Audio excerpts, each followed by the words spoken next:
So today, this morning, I woke up and I just decided to make bread. I have a recipe, foolproof, that I've used before. So I just started preparing bread. I guess somebody will say, why are we talking about bread? Are we cooking today? Are we making some recipes? Not really. But I want to share something that popped in my heart after I made that bread. Like I said, it's a recipe that I've used before many times. So this time I prepared it as usual. I did check here and there. I baked and everything came out beautifully and cooled down. Then I took a taste. When I took a taste of it, I won't say disappointed. I was a bit disappointed. It was edible.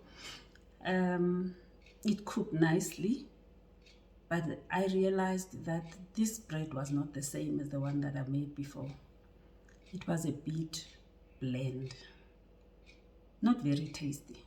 And I tried to racking up my brain, trying to find answers. Then I realized that the very last ingredient that you add is salt, and I didn't add salt. So now I tasted, I ate my bread, and it's going to be edible. I'll add butter, and the saltiness might be there. But this verse from the Bible came to my heart as I was thinking about, just because I left out salt, now this bread is not really what it should be. This verse in Matthew 5, I think verse 13, that says, you are the salt of the earth. And if the salt has lost its saltiness, how can it be helped? It hit me. It hit me. You know, sometimes you hear a person talk about something or a verse in the Bible and you hear it. You just hear it and you kind of like, okay. But when I tasted that bread and realized how bland it was, I was like, salt is very important. So I'm here quickly, very short thing, because I started asking myself, why is salt so very important in our cooking? I want to mention that, you know, salt is in every household. Salt in every restaurant. Salt is used in every culture. Maybe, yes, there are few people here and there because of health reasons may not eat salt or completely, I'm not sure. But when Jesus says you are the salt of the earth, he's saying everywhere you are found. We are found everywhere as children of God. But the question is, are we the salt? Are we the salt of the earth? So I started thinking about the qualities of salt. I'll talk here quickly about the qualities of salt in respect to taste. Now, you know, salt is down to earth, as I mentioned, it's found everywhere. It's a humble ingredient. And what I forgot to add actually was just 1 teaspoon of salt out of 5 cups of flour. And the whole thing is not tasty. So it says to me that as Christian, we are supposed to be this one minute something. We may seem insignificant, but when you come, people should feel that the environment is healthy, is alive, you know, like a tasty cake. There is a saying in Zulu, uyadleka. You know, when you have salt, properly added salt, you are tasty. So I realized with salt, that is how it should be. When Jesus says you are the salt of the earth, people should feel welcomed in your presence.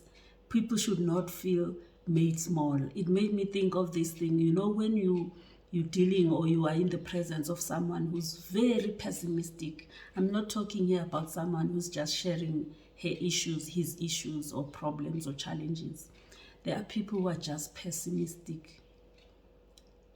You may come there energetic, happy and joyful, but the minute, the time you come out or leave that person, you feel even shorter, because you absorbed that pessimism. That's the lack of the saltiness. So I am saying, as Christians, we are supposed to be the people who, even while we share our challenges, but we have a positive spin of it. We realize that we serve a miracle working God and have that hope, which is the anchor of our soul. That hope that Jesus is our ultimate hope. So that saltiness applies in that way. And then I thought of another quality when it relates to salt and saltiness. You know, when you cook, salt enhances the taste of what you're cooking. It brings together the taste. It brings it up. It pulls it together. Like my bread, it had sugar, had vanilla, had other things like flour, which is a staple ingredient. And there are many other things like cakes where you may put chocolate and put this and that. But the salt brings up the taste. It enhances. It unifies. So as a child of God, when I think of salt, is that when people are with you, even if they were in an argument, when you come, they should have this view that we should not be arguing. And they should realize that you are not the kind of person who will be drawn into arguments unnecessarily. And that you will help them overcome their differences. You are a peacemaker. If we are the salt of the earth, some of these behaviors that I mentioned are so minute. They are micro. We may think it doesn't matter, that you make people smile when you come. When you greet people wherever you are, they suddenly see their day being joyful, being brighter. That is what the salt of the earth is. That is what we should be. That is all I wanted to share just quickly today. Have a blessed day.